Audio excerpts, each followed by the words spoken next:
So, worn high mount, baby! Hey guys, it's been a couple of months since we tackled WA's Telegraph track in the last episode, so we thought we'd jump on and give you an update. Laz needs some TLC, brakes, suspension, steering. But before we show you that on this episode, let's look back at the last 12 months of adventure when we left Sydney and started our lap of Australia. Booyah!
Easy as.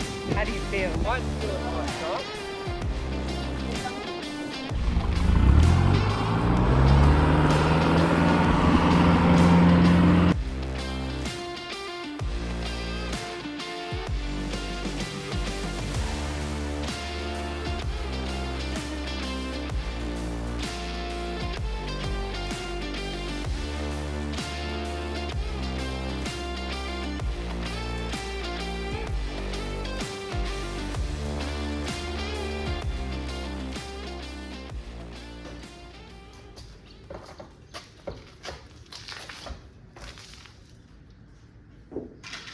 Alright, so I'm just going to have a quick look over everything. I have basically like a death wobble at 90 k's an hour. It's pretty bad, it shakes the whole car. So I'm going to look at panhard bushes, make sure that panhard bushes haven't elongated the holes on the brackets, because that can occur. Going to look at radius arm bushes, going to look at the steering. I already know that the steering box needs to be rebuilt. I'm getting it rebuilt by a mob in Melbourne, and they're going to basically make a new center shaft that's stronger than the original, because the splines and thread on my center shaft have so much free play that we can't actually keep the nut on. So every time we do a track, all our steering, the pitman arm goes loose and the nut on the end goes loose. So we're gonna get that sorted. I need a brake booster replacement. I need a master cylinder replacement because the master cylinder is leaking into the brake booster. And also our low battery voltage light comes on when the alternator is cold, and over time it heats up and starts to work. So I need possibly a new alternator. So we're probably going to upgrade that to like 140 amp for the worn high mount because it draws a lot of amperage. So we'll get into looking at what else Laz needs. We'll write up a list and then get those parts ordered. I'll just get you to shake it.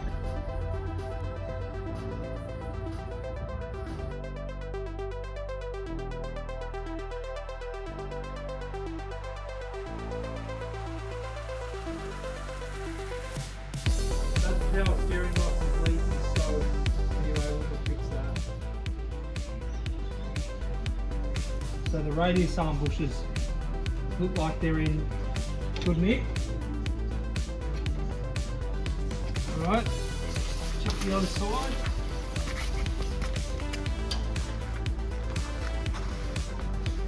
Yep. Alright. That one's easy to get to actually.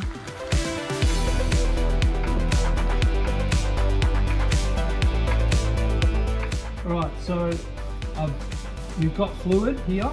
I've smelt it and it smells like brake fluid.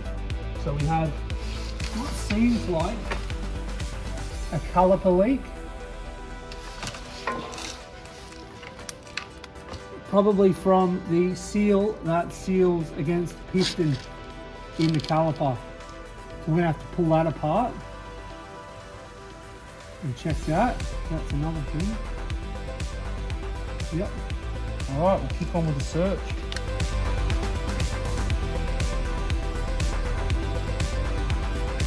That's good. Free whip. Wheel bearing plate.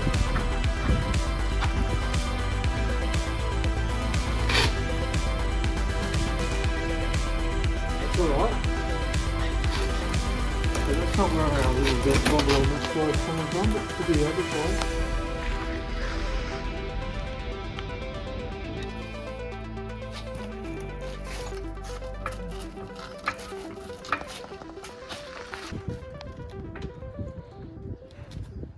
So we got the panhard bar out. Bushes are all good. I've got some Super Pro bushes in there, and they're pretty, not that old. None of the holes are elongated, so that's not our death wobble issue. These tyres are really old and not well balanced.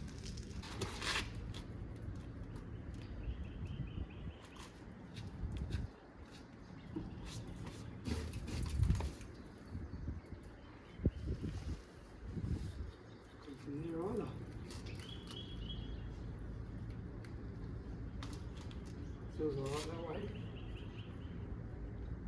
No excessive wheel bearing play.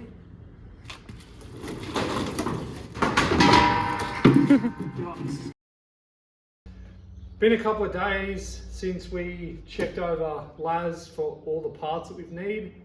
I jumped on the laptop and ordered all those parts, so I'll go through what we bought when they arrive. But today we're going to do a gearbox oil change. So I've got Penrite HBR30. It's an engine oil that has no friction modifiers in it because of the components in the LT95A gearbox. If it's got friction modifiers, it breaks down the soft metal washers. And yeah, and we're going to get into doing tappet adjustment on the 4BD1 because I haven't done that since we left actually, so it's been a while. So anyway, we'll get cracking into that.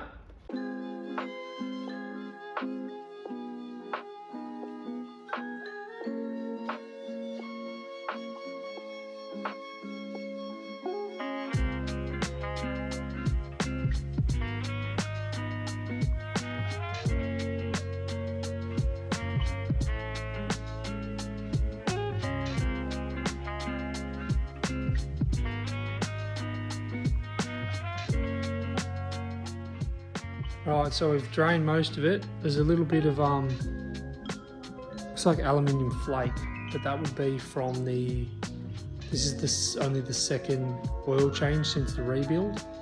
So I'd say that there's no of the softer metals that I can see. So that should be okay. So I'll put new oil in it and we'll yeah, get onto the tappet adjustment. Bit of a tip for on the road. We've got these little, they're called a little mate pump. They come from Penrite and they fit all of their products. So if you're traveling full time, because obviously you're not going to have 20 litre drums of oil, these fit really well, super convenient, packs down quite small. Grab yourself one of these. So we'll get that installed and then we'll get to filling up the gearbox with some oil.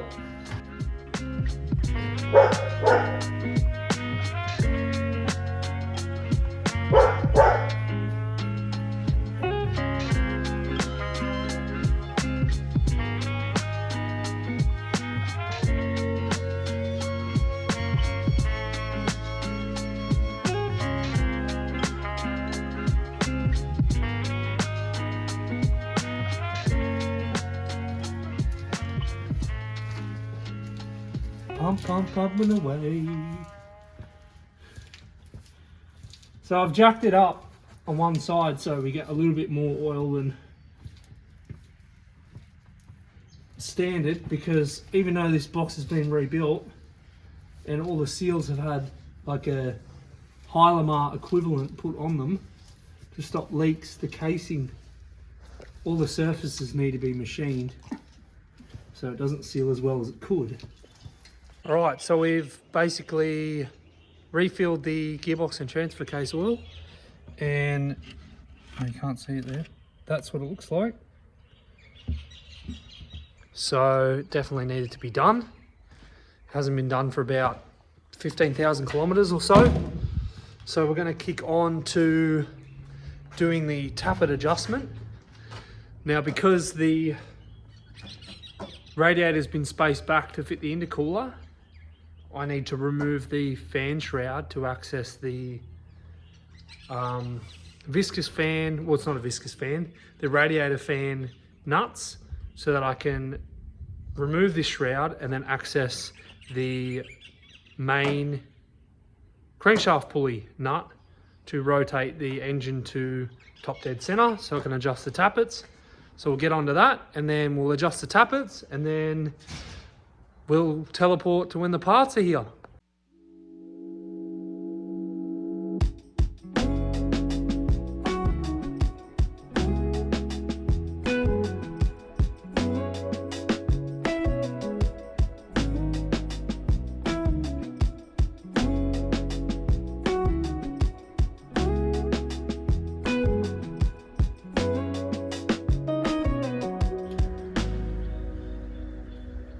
Delicious nectar.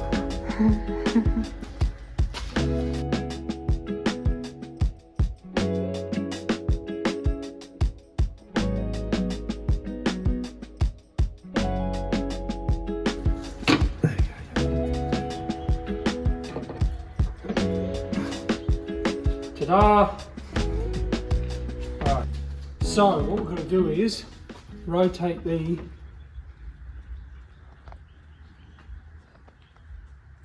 harmonic balancer or the crankshaft, so that cylinder 1 is at top dead center. So we'll get into doing that. Right, so I don't have the right size for the crankshaft nut, but I've always just used, because you have to turn the motor clockwise, there's 3 or 4 smaller 13mm bolts, and as you can see, if you pop a ratchet on them and use the different bolts, you can turn the engine over. So I probably will eventually get I think it's a 36mm. The wheel hubs are a 36, but my one's too long. So we'll turn her over to top dead center.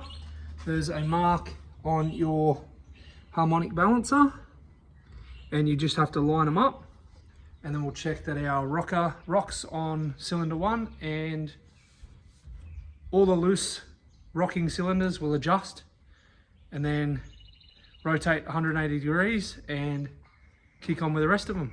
There.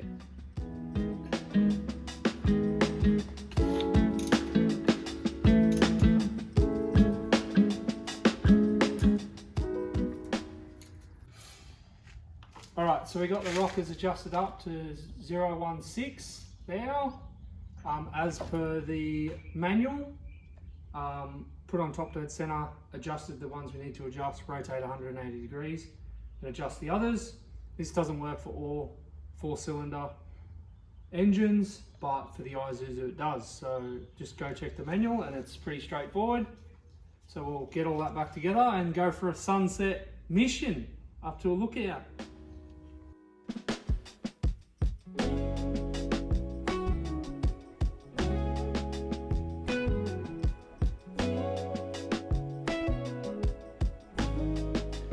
Right, so all back together, about 10 minutes. So the fan's back in, shroud's on, rocker cover's on, the rocker cover breather is on, so we'll start her up.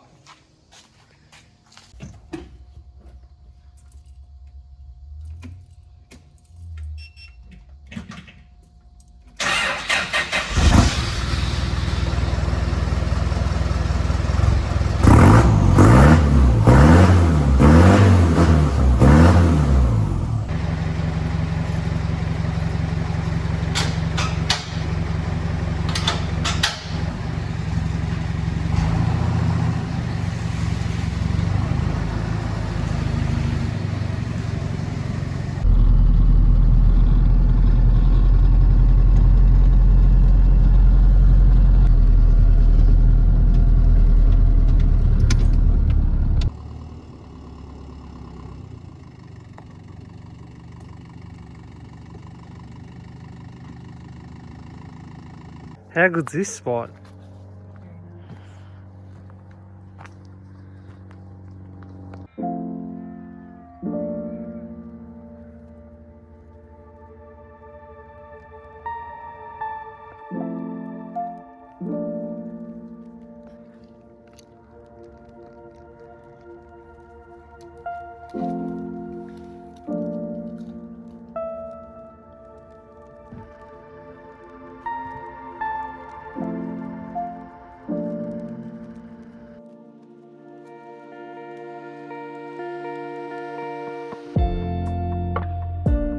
And that's the end of the episode. See you next time when we've got some parts.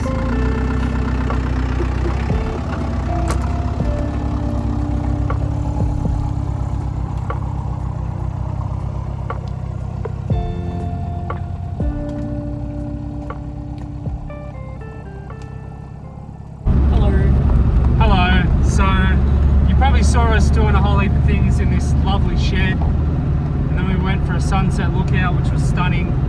Well, we've had a drastic turn in life circumstances.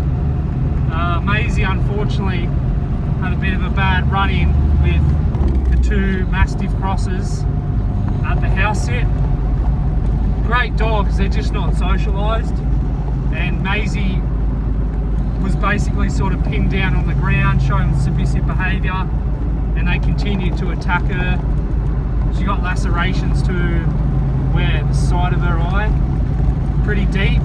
But on the inside of the ear. Yeah, and the inside of her ear, and the one on the eye is really close to the eye, and it got pretty inflamed last night. So we had to call the owner and say, look, we don't feel safe, because it took both of us to drag these dogs off Maisie.